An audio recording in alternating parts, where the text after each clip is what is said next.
আপনারা শুনে খুশি হবেন যে সিআইডির কর্মকাণ্ড শুরু হয় 1902 সাল থেকে।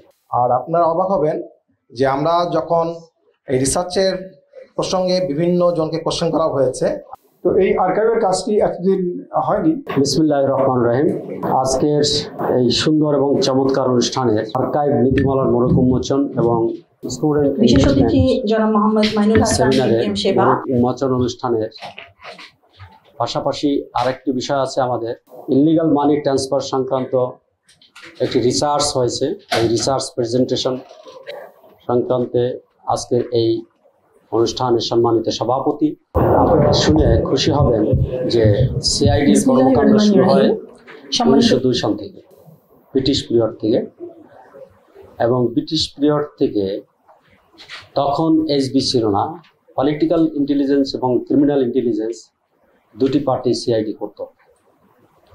আর সেই থেকে এদেশের জাতীয় পর্যায়ে সকল গুরুত্বপূর্ণ তথ্যপত্র এবং ডকুমেন্টস আমাদের সিআইডিতে সংরক্ষিত।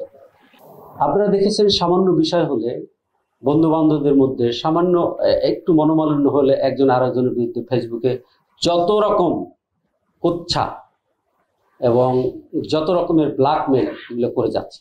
আর আপনারা অবাক হবেন যে আমরা যখন এই রিসার্চের প্রসঙ্গে বিভিন্ন জনকে কোশ্চেন করা হয়েছে, আমি রিসার্চের বিষয়ে আসবো, একটু আপনাদেরকে ইনফরমেশন শেয়ার করি।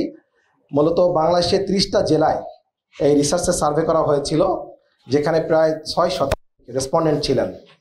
তো ওখানে কিছু কোশ্চেন ছিল, প্রায় 37টা কোশ্চেন ছিল ওখানে, ওই 3টা বড় আইটেমের আন্ডারে 37 কোশ্চেন ছিল ওখানে। তো একটা কোশ্চেন ছিল ওখানে যে আমাদের পার্টিসিপেন্ট যারা আছেন ওনারা আমাদের মানি লন্ডারিং কম্বাটিং এর ক্ষেত্রে কারা কারা কাজ করছে সেই এজেন্সিগুলো সম্বন্ধে জানেন কিনা।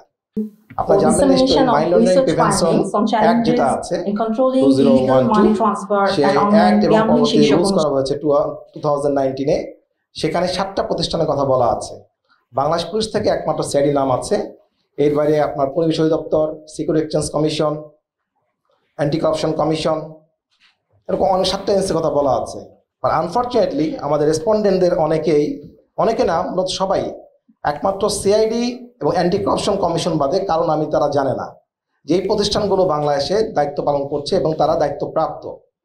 তো এই আর্কাইভের কাজটি এতদিন হয়নি। স্যার তার ব্যক্তিগত উদ্যোগে অনেকটা এনার যে আর্টস থেকে স্যার নিজেই এটা করেছেন এবং এটার জন্য কমিটি করে দিয়েছিলেন তানভীর স্যারকে সভাপতি করে, এবং দীর্ঘ 1 বছরকাল এটা নিয়ে বিভিন্ন আলোচনা হয়েছে, পর্যালোচনা হয়েছে, কন্ট্রিবিউট করেছেন।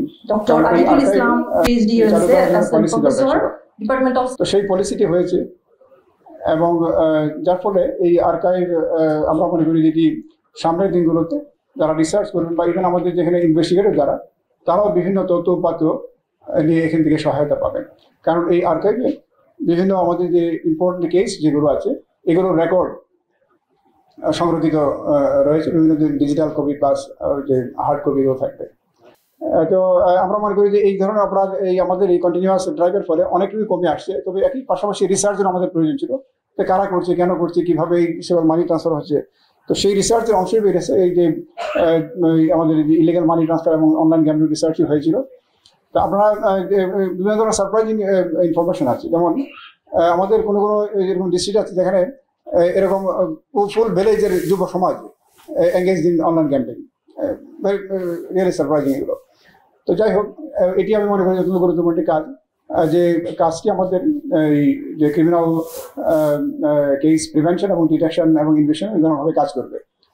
তো যাই হোক, এই আজকের যে 3টি বিষয় অত্যন্ত গুরুত্বপূর্ণ এবং আমরা মনে করি যে এই বিষয়গুলো সামনের দিনগুলো আরও এটা অব্যাহত থাকলে সিআইডি সহ আমাদের যারা সকলেই আছে বিভিন্নভাবে উপকৃত হবে।